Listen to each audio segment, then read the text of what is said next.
Turning our attention towards the Reds real quick, shout out to Charlie Goldsmith, gave us time yesterday. He was at the Combine in Indianapolis, and he popped off to a spot over in the media room and gave us some time, so we always appreciate that. Um, Not only did we talk about the Combine, but we did get a little insight from him regarding the Reds, as of course he was he was at spring training the week before, of course covering the Reds, and had a lot of interesting things to say regarding obviously just the vibe of spring training, how it's different this season compared to last season, even though both seasons that we're entering in right now and last year had high expectations to win. But obviously with Terry Francona, the vibe is just completely different. So we discussed that. But the one thing we discussed is a lot of the stuff that we've been discussing already, just the battles for certain positions and the expectations for certain guys taking that next step, and what that means if they do take that next step. Like, for instance, first base, we just assume that is Christian Encarnacion-Strand. Jeimer Candelario, if he's playing at a high level, we assume that third base spot, is his. And there's still just a lot of question marks that we think we're getting answers to, but we may not get the answers to those even by opening day. Take a listen to what Charlie Goldsmith had to say regarding the Reds' situation at first base and third base. Take a look. Who in your mind, at least right now, has the position of first and third? I don't think they're going to be everyday guys to start the season. I think you'll want to see them get multiple looks. I think you'll see pitcher-specific stuff if it's a ground ball pitcher on the mound. Maybe you have a slicker fielder and Gavin Lux at third base or something, or even Espinal, of course, at third base, something like that. I think that's what you'll see because, like I said, each of these guys has a whole lot that they need to show that they can be an everyday third baseman. But I'll say this as well. They're paying Jeimer $15 million a year because they saw something in him. And also, too, if Jeimer stayed healthy, he would have been on pace to hit 29 homers last season. And for a Reds team that didn't have enough power, that's still a lot of homers. Gavin Lux was the 13th best hitter in baseball in the second half of last year. So, one, he'll be in there. Two, they'd sure like to get that bat at third base, where it's kind of an open spot right now. Espinal, with what he can do defensively, gives him value in that spot there. CES, man, if he can play third, he might be able to hit 40 homers at third base. So all these guys also have something attached to them where it's not like where they were in 2023 where, no offense, but Nick Senzel was entering the season starting as their third baseman, and they knew they were kind of holding on until Ellie debuted. So it's a different spot now because they do have more, but none of these guys is a sure thing or anywhere close. All right, so a lot of interesting things there. For instance, look, Candelario at third, Noelvi Marte wasn't even mentioned in that conversation, but the one thing that was brought up that caught my attention, for one, Gavin Lux possibly at third, something we've said we don't see that being the case, but maybe that is going to be the case. The question I would have is how much defense is Terry Francona willing to give up for offense throughout the lineup, I guess, because that's what that would mean to me. If Gavin Lux is at third, you're just hoping that he fits there just to get that bat every day in the lineup, or at least especially against righties, of course.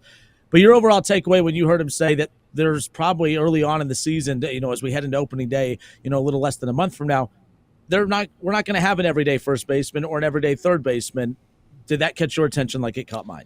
Yeah, this is one of those things with the Reds where they will get great value when they get a player, right? When the Dodgers go get their guy, they get a bona fide stud in right field. That's his position. He's not going anywhere. He's going to play in right field, and that's it. The Reds, obviously, you don't get the superstars. We don't get Anthony Santander.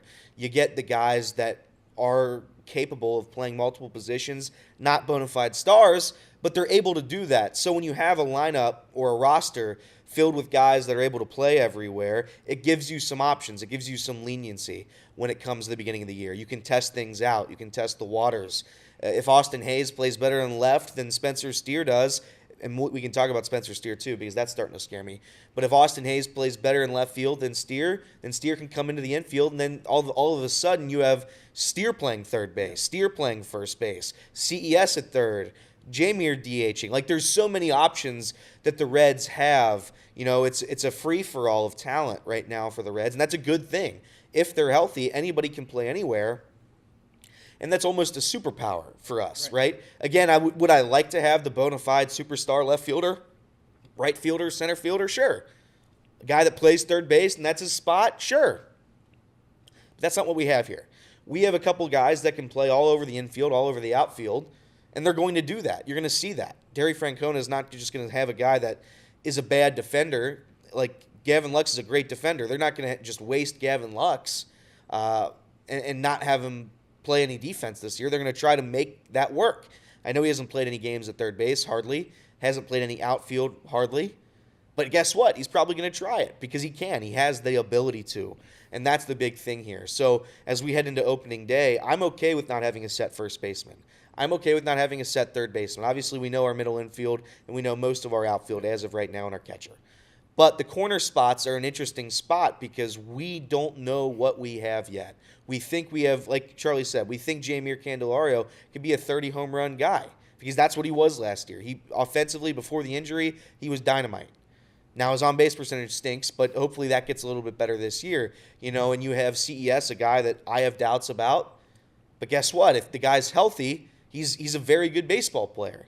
So when you have the ability to move and mix and match of where these guys can play, it makes the lineup better. It makes the offense better, which is kind of what you're saying there. Are you willing to substitute defense for offense? The good news is you can substitute anybody for just about anybody, and you're not really losing anything anywhere because that's just how versatile the roster is at the moment. And the only way to keep that versatility, which is what makes so many of these guys so valuable, is to let them play it. I mean, you don't use it, you lose it. If these guys aren't playing the different positions, they're going to not get better at them. I think, keeping these guys moving, if you're going to have Gavin Lux play the outfield and third base, then he needs to be playing the outfield and third base. This isn't just throw him in, one day because there's an injury that pops up. If that's the plan, that he's going to be a versatile player that can play everything, he should be doing that in the spring and even into the start of the season so he's comfortable at all those positions. That's really the issue we ran into last year when the injuries started to arise, obviously before Matt McClain got hurt and Jonathan India was locked in at second base. But when everyone was healthy in the spring for the short amount of time that they were, we were scratching our heads saying,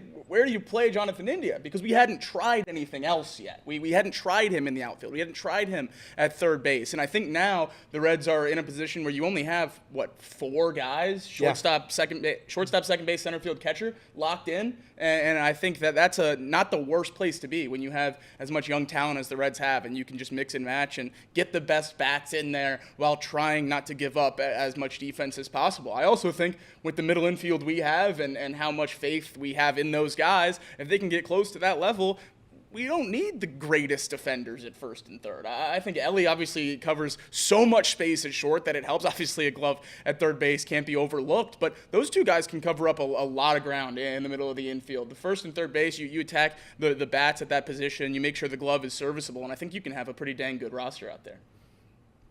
Yeah, and look, right now, what Matt McClain's hitting 455, obviously, and Ellie's hitting over 500. When these guys are playing this well, you don't even need defense. These guys are just going to be averaging 6-7 runs a game. Look out. No, Ellie, bring up a good point, too. We know that Gavin likes to play good defense at the positions he's comfortable with.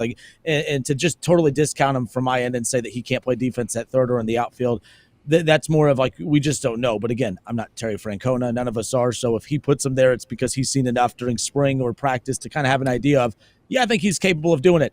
I'm actually excited by the prospect of it to a certain degree. Now, I know I may sound like a hypocrite because for a while I don't like the concept of, do you want a guy that could be an average second baseman, third baseman, outfielder, or do you just want an elite third baseman at some point? Do you want an elite second baseman at some point? You want guys with set positions. The bottom line is to have that preference is one thing, but knowing how the Reds operate is another.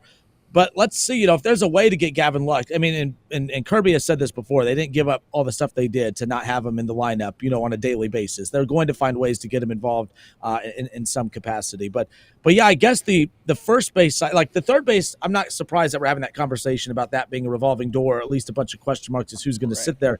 But it's the first base side. Where are you guys at with that? We did see Christian Encarnacion-Strand, hit for power the other day. I haven't really paid attention to what he's doing kind of defensively at first or anything like that. But when you hear that, what's your concern about first base? Because that's something I thought was Christian Encarnacion-Strand, but obviously it's not, at least according to our conversation with Charlie Goldsmith. I think some of the concern for first base might come from that question about third base because of what you're paying Jeimer Candelario and what you think his bat can be. If he can't play the everyday third baseman, then you have to start to think, well, if he's going to DH every day, is he going to play first? Where can we make him work? So I think it might be more of Jeimer's not going to play third every day, so therefore CES isn't every day at first. They're going to have to play Jeimer there too. So I don't know that it's necessarily an indictment on CES. He's had an exciting spring, at least since he's gotten healthy. He's been hitting the ball pretty well. So I think both those guys are going to be crucial bats in the lineup. I think they're going to be taking the bulk of the reps at first base, and obviously with Spencer Steer, if the outfield can really pick it up with some of the guys we have out there. So I think that's more of a whoever's not at third can be here type of thing than an indictment on any of those guys specifically at first base. My ideal first baseman would be Spencer Steer, and we get a real outfielder out there, Yeah, and we can true. we can fix that up. But if that's not going to happen, I do expect CES or Jeimer to play at first. And for me, it comes to which player is less taxed, right, and is able to play longer in the season. If CES is able to stay healthy, if he's able to be, in good shape throughout the entirety of the year, I'd love him to be at third base, because I think that Jeimer has a little bit more wear and tear on him. And if we're going by, injuries, which has been a major factor, it's been a major factor for the past 2 to 3 years now, maybe even longer. I'd rather have Jeimer at first, because it's less movement, less taxation of your body, and that's what you do. But either way, I'm going to be okay with it as long as they're somewhat serviceable defensively. I'm not asking for world-class defense out of those two guys. I'm just asking that their bat outproduces their defense. One other option that and I would never say this is like an everyday option there too, but just the flexibility at first. We also, we've talked about some of the new additions and the impact that they could have if Trevino comes in and is a very, very good backup catcher option, obviously being able to utilize Tyler Stevenson's talents at first from time to time if you need that as well. So bottom line is they have options. The Reds have plenty of options. They have guys that can play multiple positions, even though I don't like that all the time. I guess in this particular situation, this is why the Reds are interesting from that standpoint. Obviously, if these guys are hitting at a high level, you take that you maybe sacrifice a little defense if that's the case. The problem is when you're not getting offensive contributions and you have guys that can't play defense, now that's a recipe for disaster. You have to overcompensate for some certain things, and I think obviously they're hoping that could be the case, especially with the bat of Candelario, Gavin Lux, obviously the expectations of Christian Encarnacion-Strand, everyday players like Matt McClain and Ellie De La Cruz, Tyler Stevenson consistent from last season. That's going to be the big thing.